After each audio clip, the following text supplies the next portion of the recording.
Hi, my name is Joan Ranquet. I'm an animal communicator and an author. I recently put out a newsletter and had a little survey in it asking what people wanted. And most of you want animal communication stories and tips and energy healing stories and tips. And so this is, and a lot of you want video, so this is the first one. And this particular story actually combines animal communication and energy healing. So it's a great illustration of how they kind of work together. Not kind of, they do. Anyway, the story is about a dog named Laser, and Laser is a greyhound, and he was here at the local greyhound shelter with a number of other greyhounds that I worked on that day. I told the people at the greyhound shelter that I would come and do EFT, Emotional Freedom Technique, tapping on the unadoptable dogs. Well, of course, in order to find out what I'm tapping on, I used the animal communication. And in this particular case, it was an absolute amazing outcome. And when I got there, there were a number of people that were sitting around. They were waiting to see what had gone on with, to find out what Laser had to say. So Laser was leaned up against a couch, like he was literally part of the couch. He had his shoulder on one woman's lap and his flanks on another person's lap. Two people were sitting like this, almost as if he was trying to make himself invisible, and with all of these people. What I was told from the foster person was that she'd been fostering him for a while, and that he was not getting along so well. Not getting along. He just wasn't, connecting or engaging with the other dogs in the household.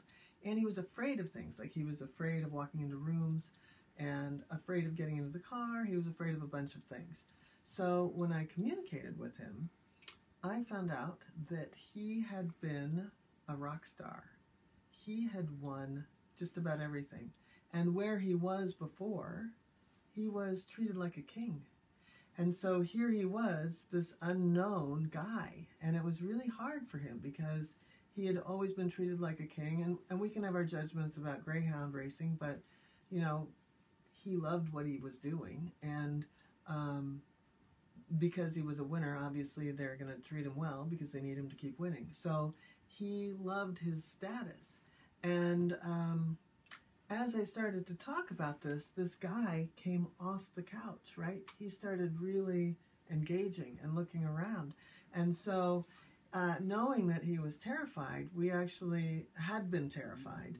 I had actually suggested that the group clap for him because he hadn't heard applause in a really long time. And so the group applauded for him. And normally, if you think about a terrified dog, that would be a pretty scary situation. So here was this guy just absolutely lapping it up. And I want to let you see a little picture of how he was starting to engage. There's no way you're going to injure this guy. So I think he was really coddled, and it was really every ounce of his being was arranged. So, I mean, there's a lot of heartbreak in the fact that he misses those people. And I think that even just setting him up to go outside has got to be, walking down some hallway of like, look at, here's the winner, I mean, he's got to have, he's been really coddled. And now it's been almost completely the opposite. Yeah. Mm-hmm. Yeah. He wasn't showing any of that. I mean, he was... Well, he gets pretty coddled, I think, with Ann, though. Well, but different kind of... It's a different kind of... But could you imagine if you were, imagine like someone, think about this, when I was a kid, there was a little girl in school. I went to this Catholic girls' school here at Forest Ridge. There was a girl that was in school with me.